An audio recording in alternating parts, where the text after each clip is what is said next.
philanthropy has a real power to connect generations and reinforce those shared values. So when philanthropy is really thoughtfully woven into a family's story, it becomes more than just a financial contribution. It serves as, a real living example for future generations, and then it can guide them in carrying forward a family legacy.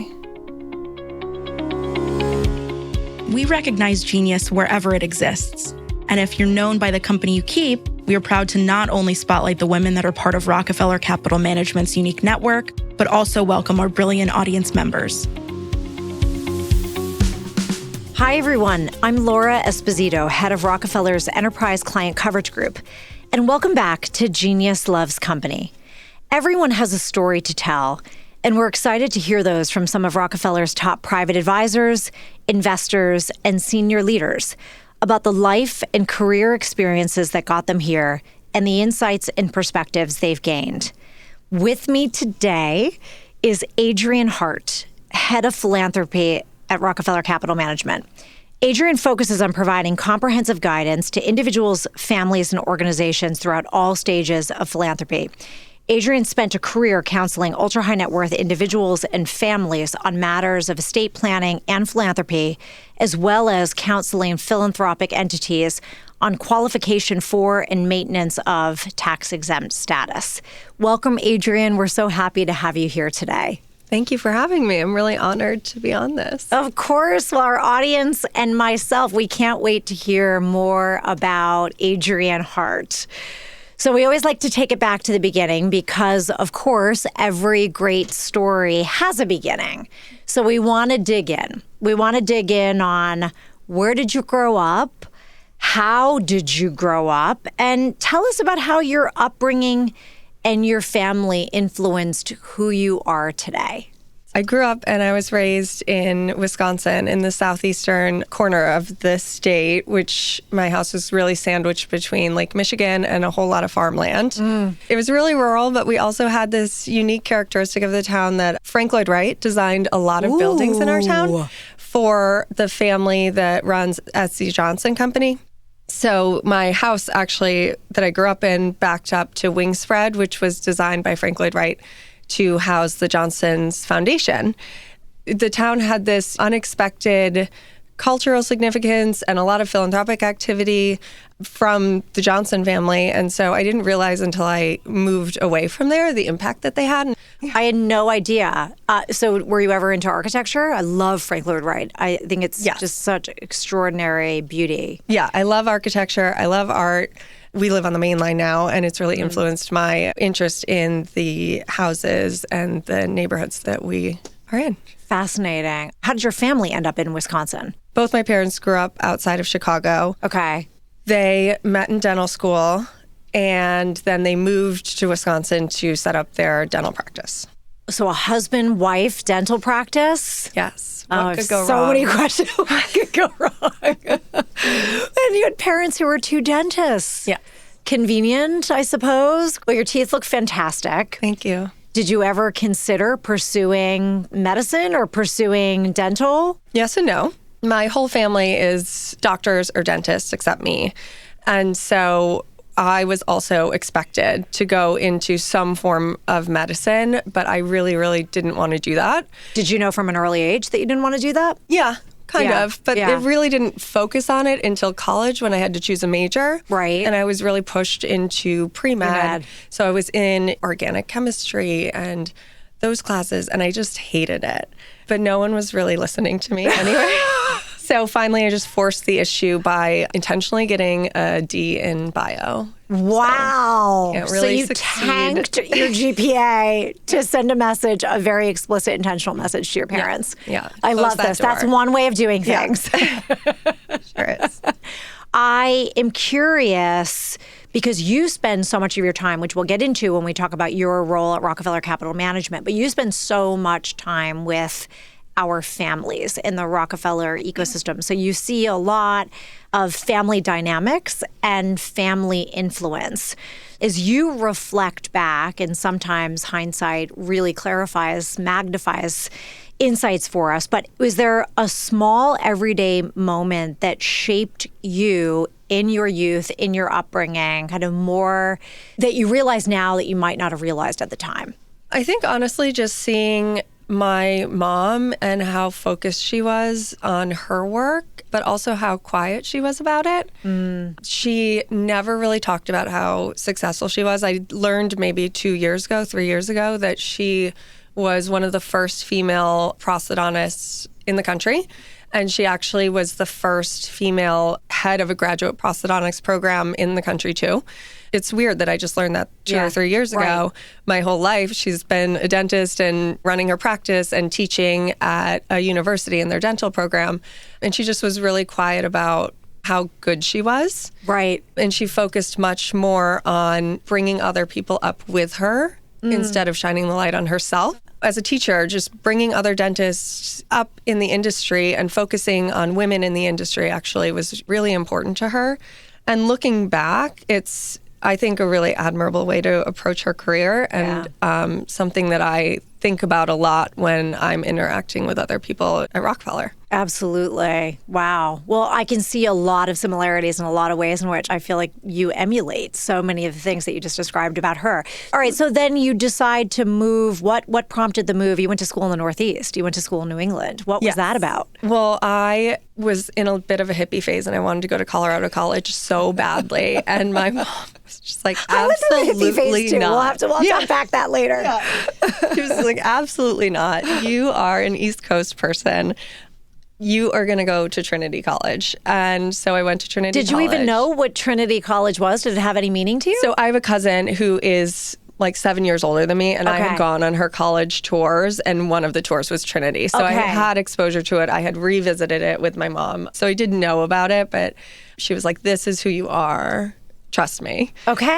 And so I went there, and she was 100% right. It was the best fit for me, and I loved it so much. And then when I was thinking about what to do next, I knew I didn't want to go back to the Midwest and to stay on the East Coast. And so I ended up at Villanova for law school. So, all right. So now you tank intentionally one of your science classes. Yes. And how did you pick what you ultimately ended up majoring in? And then walk us through, how did you end up in law school? Yeah, so I tanked bio, and I don't think my mom's ever been so upset. Like, how could it get worse, until I told her that I was going to major in philosophy. And that, I mean, that didn't go over very well. But philosophy is actually a really good major if you want to go to law school, and that's what I did. Yes. So. But did you know, were you doing that very deliberately, that you wanted to go to law school and you thought this is a good foundation and fundamentals for law school? Yeah. Okay. I think philosophy, in my mind, would actually be a more difficult major than chemistry or biology, personally. It just is such a good opportunity to kind of think critically. I think it's such an extraordinary foundation. Yeah, it was a really interesting major, actually very male-dominated, which I wouldn't have thought. I don't know if I would have thought that either. Yeah, I was usually like one of two girls in the class. Wow. So it was a good space to kind of find my voice, too, and figure out how to speak up. How were teachers able to draw it out of you, or were you given feedback, or was it just innate to you that you were comfortable? Yeah, a little bit like law school, right? The Socratic method of just getting called on, like you have to answer. Yes. So it was a little bit of that. And then I think I had some really good professors, and one of which was a real mentor to me. And he focused a lot of time on making sure that I felt comfortable and I felt confident in the ideas that I was sharing in the classroom. And I still really value that involvement from him. Wow. That's amazing. How impactful that someone could have. I see it now in the work, the presence, and the way in which you show up and share ideas today. That's so invaluable. Okay, so you immediately went to law school? Yes. Right out of undergrad. Yeah. Okay, so you were convinced. You knew your path. How did your mom feel about law school? She was on board. She was. That was okay. fine. Okay. Yeah. All right. Okay. It was the practical application of philosophy. Yeah. It's grad school, so she was happy. Dentists strike me as very practical individuals. Very practical, yes. Yeah. And did you know what you wanted to focus on in law school? Not really, to be honest. Okay. I didn't really have an idea until I took one class that kind of touched on philanthropy, and I really enjoyed that. And so when I graduated, it was a pretty difficult job market. And so I decided to just jump right in and get my LLM in tax. And I focused that on the estate planning piece, but also the charitable piece of that too. Right. And then from there, I ended up working. My first job out of that was at a multifamily office. Okay. So you get your JD, you're inspired by something philanthropy. Is that a natural area to focus on and to get your LLM in tax? Do those two innately tie together? So philanthropy is, to some extent, really tax-based because all of the different entities are set forth in the tax code, right? Whether it's a public charity, a private foundation, a donor-advised fund, or maybe you're doing, something with social welfare organizations, all of that is grounded in the tax code. And so I think, for me at least, it's been really important to have that tax background to be able to advise our clients. Absolutely. That makes so much sense to me. That's why I love these programs. I think it sheds so much light on, of course, your path and your story, but what you do and the ways in which you work with our clients today. All right, so you go to this multifamily office. Why didn't you pursue immediately kind of going to a law firm? Honestly, I was scared. Like, the big law firms are so intimidating, and I had friends who had done that right out of law school, and they, were first-year associates, and they were overwhelmed and just working and drafting in a room and not engaging with other people, with clients, with other attorneys at their firm. And that sounded so lonely to me. It does sound very alienating. And I had a family friend who had worked in a trust company. Okay. And he had loved it. And he had urged me to think about, beyond the law firm, think about multifamily offices, trust companies, things like that. And so I did, and one of the things that really drew me to it was the opportunity to, right off the bat, get involved with your clients and the collegial atmosphere that characterizes a lot of those types of firms. Yeah. What specifically were you doing within the multifamily office? So I started working in the trust company, actually. Okay. And I ended up having, in my book of business, a very large private foundation that was tied to a broader family relationship. But this private foundation was going through some transition. The laws had just changed around supporting organizations and private foundations, so it had just converted into a private foundation, and they were lost as to what to do because they, up until this point, didn't have that required 5% annual distribution. And now, I think it was around $2 billion. And so I'm also bad at math, so I can't do the math right now, but that's a big annual distribution. Absolutely. And they didn't know. They were this small organization and they really needed support. And They had really amazing outside counsel. That's how I ended up at the law firm. He pulled me over to work on that side on the same foundation.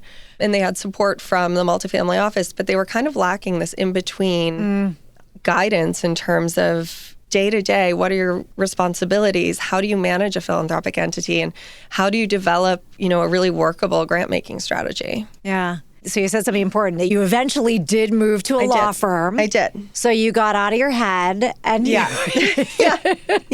You quelled the negative speak. Yeah.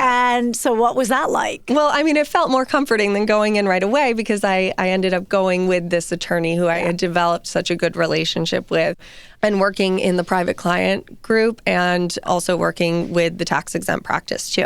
Okay. And so that was a really amazing learning experience. I was doing so much work in charitable planning and also learning how do you get these charitable organizations their exempt status, how do you maintain it, all of that kind of stuff. At this stage, did she understand what you were doing, and how have you involved her? And perhaps it's simply just through the lessons and kind of how you observed her growing up. But how has she been part of your career journey? Because it was such a departure from what she wanted you to do. She's certainly been on the sidelines cheering for me the whole time. Of course. But it's not looking at teeth and fixing them with a drill. So it's just so out of her, day to day. It's kind of, abstract to her. Right. Yeah. More metaphoric. Can you look back at your upbringing or any of your kind of formative experiences and now couple them to what you're doing in your career and have a bit of an aha moment, like this all kind of makes sense?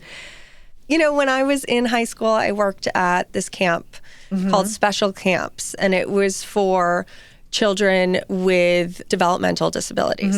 And, I was in high school, so I didn't really know much, but it was 2-week overnight camp. Okay. And as a counselor, you were assigned a camper, and you were fully responsible for them for 2 weeks.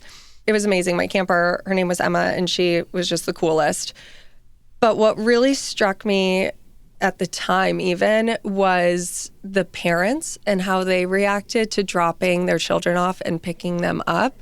And it wasn't, a relief of like getting, 2 weeks off from this really hard job that they have. Right.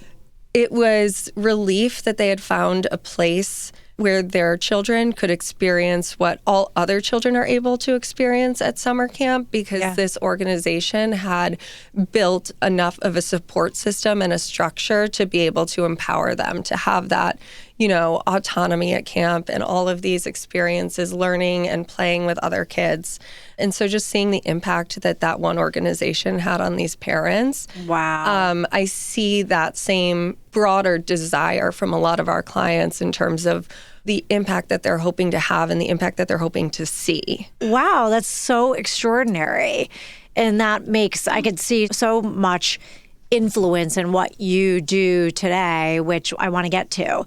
So why did you ultimately decide to leave the law firm, leave private practice and join Rockefeller Capital Management? I think at the law firm, I was kind of splitting my focus between philanthropy and traditional private client work, the estate planning. Right. And I think I told anyone who would listen that I preferred the philanthropic strategy piece of it. And then one day I got a call from Joe Roberts, actually, and he was like, I know you're interested in this. We need someone to do this work at Rockefeller. Do you want to do it? And I had extreme imposter syndrome, but Why? I said yes. Let's talk about that. Here you had a former trusted colleague who reaches out to you, knows that you're both interested and, oh, by the way, beyond competent and capable of doing this job. Yeah. In what form did imposter syndrome affect you? It feels weird to get your dream job, right?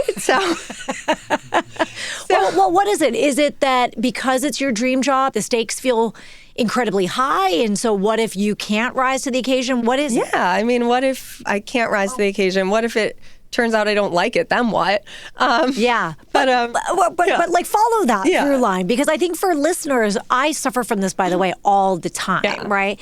So let's say that you had tried it and hated it. What's the worst that could have happened, right? Yeah, you're right.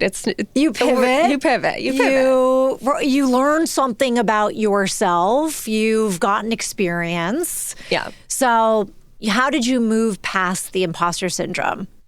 Well, it just felt silly not to take the opportunity. Not to take the next step. Yeah. And so I got there and I got to Rockefeller and I was so nervous to mess it up. Do you feel like you haven't taken risks in your career because of the fear of disappointing yourself, disappointing others, failure, a misstep?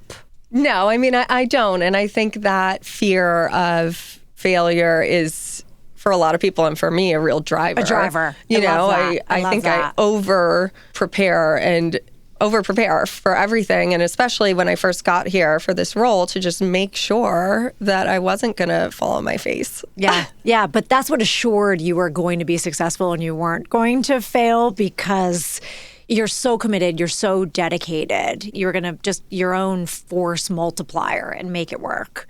Okay, so tell us, what is the work that you do at Rockefeller Capital Management? How has it evolved? And then separately, I'd love for you to talk about some of the families that you work with. Yeah, so I think the goal of our philanthropy practice is just to meet our clients and their families wherever they are in the philanthropic process. A lot of times that's getting involved really early on before there's even a structure in place.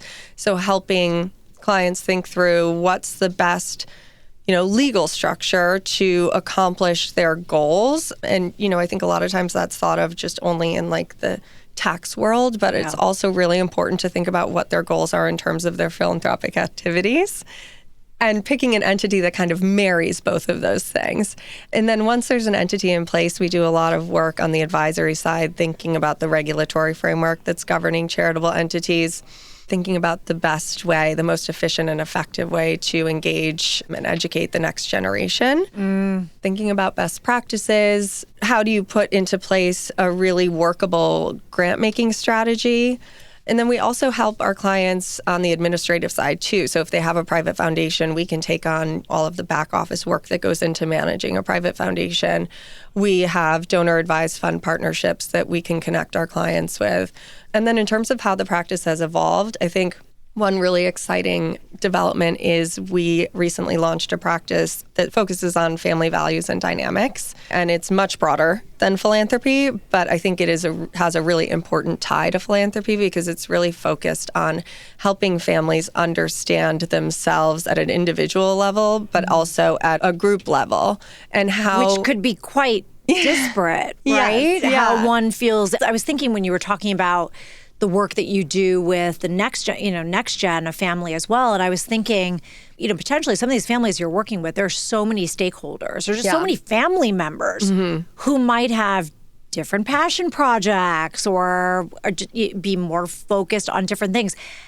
How in the world do you help the group kind of coalesce around alignment?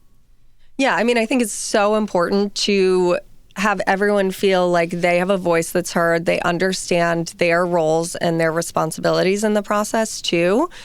A lot of times we do that through kind of putting grant-making strategy or a policy in place that defines each generation's role in the process. So think about one that incorporates maybe 3 generations. So the first generation sets maybe the mission for the organization, and the second generation is responsible for managing the portfolio of organizations they support in furtherance of that mission. And then the third generation is invited to participate through recommending new causes be considered or piloting smaller grants within a budget. And I think doing that and setting out an understanding for each generation as to what they're doing in relation to the organization helps honor the first generation that set it up, but also empower and engage those next generations so that they also feel a real sense of ownership over the organization, whatever it is, private foundation, donor advised fund, a sense of ownership and also an understanding of and a desire to further that legacy that they're building. Yeah, wow. But I'm still in my head, I'm like, that has got to be tricky just because of family dynamics. Yes. Yeah, it is tricky. It is tricky. And family dynamics are real. And so I think that's where this new practice comes in really helping individual family members and then the family as the whole understand themselves and how they can best work together to, move the ball forward. That's a new offering or a new initiative for Rockefeller, right? Yeah. Well, I'm so excited to see how that continues to evolve because it does seem like it would be foundational to broader estate planning and certainly to philanthropy goals of our clients. It's so important to the work that we do in philanthropy, like you said, but its application is much broader. And so I'm really excited to see where that practice goes. Yeah, that's terrific. We've helped so many families. You've helped so many of our private advisors across the U.S., but I have to imagine, if I think about my own family, there's no way we could articulate what specifically in some of the areas that we've been historically focused on. And I imagine that you and your team really can help tease that out. Yeah, a lot of times that's the situation where they know just broadly what they care about, but it hasn't gone much further than that. Yeah. And so that's when we have those conversations around values and intentions and what are your goals, like what does success look like for you and how do you get there. And it's through those conversations that it is, it ends up being easier than I think every time to tease out what they really want to do. Yeah. So many of our clients, they look to the Rockefeller brand, they look to the Rockefeller family, of course, from all they've done philanthropically, but also having created, been stewards for generational wealth and importantly, legacy, and a legacy that really means something. And I think the work that you and your team are doing truly contributes to so much of the defining legacy for our clients. It's really flattering. It is, and it's true. It is really true. It is really true. I want to switch gears just a little bit. It struck me when you talked about being a woman as a philosophy major and being underrepresented, and now here you've landed in finance, another area where historically women have been underrepresented. So I also, now I'm learning about you. You talked about kind of I've heard you refer to mentors, whether it was the particular philosophy professor who kind of coached you some. You talked about a lawyer having pulled you out of the multifamily office. You followed that lawyer to the multifamily office. So it feels like mentorship and perhaps your network, appreciating there's a difference between the two. But am I right to say that those have been important to you as you now reflect on both your educational journey and your career path? Extremely important. I wouldn't be where I am today without really focusing on my network and focusing on seeking out mentors wherever I was in my journey. How do you do that? How have you found, because I just got this question asked of me last week, the best kind of mentor-mentee relationships, and frankly, even when you're a mentor, at least in my instance, frankly, half the time I feel like I'm the mentee because it's meant to be a mutually beneficial relationship, right? And I'm always learning so much from the next generation. But how have you fostered mentorship relationships, whether you've been the mentee and now, I'm sure, as you are the mentor? Are they more formal? Are they informal? Is there a way you've gone about it? Because I often get that question from younger people. As a mentee looking at those programs, it felt a little anxiety inducing for some reason. Yeah. It just felt a little too formal. And what if I don't connect with this person because I'm just kind of matched with them? And so in my experience, I've always kind of sought out more informal mentors. Yeah. I've kind of looked at wherever I am and thought about who has a role or who's doing something that I think is really interesting and that I might want to do 5 or 10 years from now. And then how can I connect with that person and learn how they got there and what their experience has been and what can I learn from that? You really do have to work on fostering and developing, nurturing those relationships. So is that something that it sounds like you've committed to? Yeah. I mean, I think it's really important to not only seek that person out, but give them a reason to want to connect with you. Show them that you're really dedicated and you're interested. And then I think it's also very important to make sure that the people that you're interacting with know what you want to do. What are your goals? They need guidance on how to help you. Yeah, exactly. Yeah, no, I think that's great advice. Given that we are Rockefeller Capital Management, I'd love to understand, I love this question, kind of as a child growing up, like when were you first introduced to the concept of money? I think like my first memory of seeing money used for good is working at that camp. Yeah. But I don't really know if I have a specific memory of when I was introduced to money generally. It sounds like it was coupled with your leaning towards philanthropy and the good that money can do, right? So I think that is the memory. Were you kind of ever driven by a desire to be financially secure, be financially independent? Was that ever part of your motivation? Yes, 100%. Okay. Where did that come from? I think, from a young age, my mom really instilled in me the importance of financial security, and not just as a way to feel safe, but also as a way to open doors and give yourself opportunity, to take risks and to say yes to things that are so a little, true. It's the freedom that allows, right? I completely agree. If you could leave listeners with one thought about the role of philanthropy in shaping family legacies, what would it be? I think it would be that philanthropy has a real power to connect generations and reinforce those shared values. So when philanthropy is really thoughtfully woven into a family story, it becomes more than just a financial contribution. It serves as a real living example for future generations, and then it can guide them in carrying forward a family legacy. All right, so if we fast forward today, we know you're a working mom in the industry of 2 young kids. Yeah.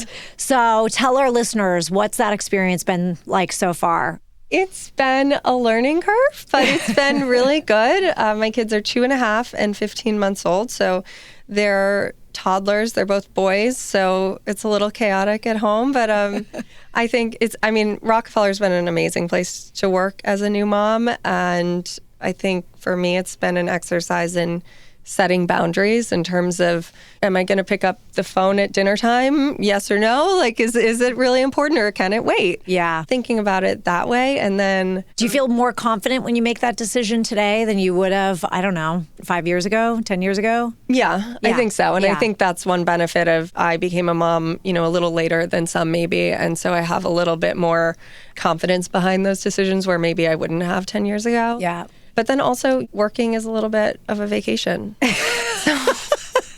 There is always that. Yeah. No matter the stress you're up against during the day, is sometimes the home personal life is actually so much more chaotic and so much more stressful that work can feel like a vacation. Yeah. It does help to shift perspectives for sure. Yeah. What do you do in your free time? Do you have any free time? I do have free time, I think. My husband and I are sport shooters. It's, those orange discs. Oh, the discs. So you shoot out and you have the long discs, shotgun. yes. Yeah. So we met shooting sporting clays. Yeah. Oh my gosh. And so we try when we have enough childcare coverage to get out and do that every Sunday morning. It's not every Sunday morning. My final question is, where can we find you at 10 a.m. on a Saturday morning? Yeah. Now I know where I can potentially find you at 10 a.m. on a Sunday morning. Exactly, yeah. But what about on a Saturday? On a Saturday. So every Saturday we walk to meet my in-laws for breakfast. My 2.5-year-old calls it Graham and Graham Pancake Day, which is cute. And so we walk there, and then there's a farmer's market, an outdoor farmer's market every Saturday. So we leave breakfast and we go to the farmer's market. There are a lot of dogs because it's outdoors. Yeah. And the kids, both of them are obsessed with dogs. And so we pick up fruits, veggies, dinner, whatever. And then they kiss all the dogs, open mouth kisses for the dogs. And then we walk home.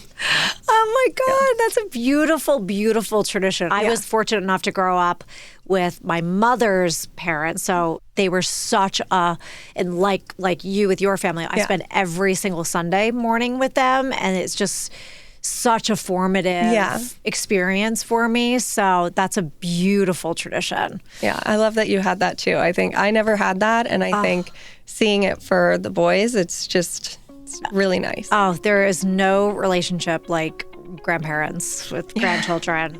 Adrienne, this has been such a pleasure. I feel like we have teased so much out of you. Really appreciate you for sharing all of your stories and your views, and thank all of our listeners for tuning in. Thank you for having me.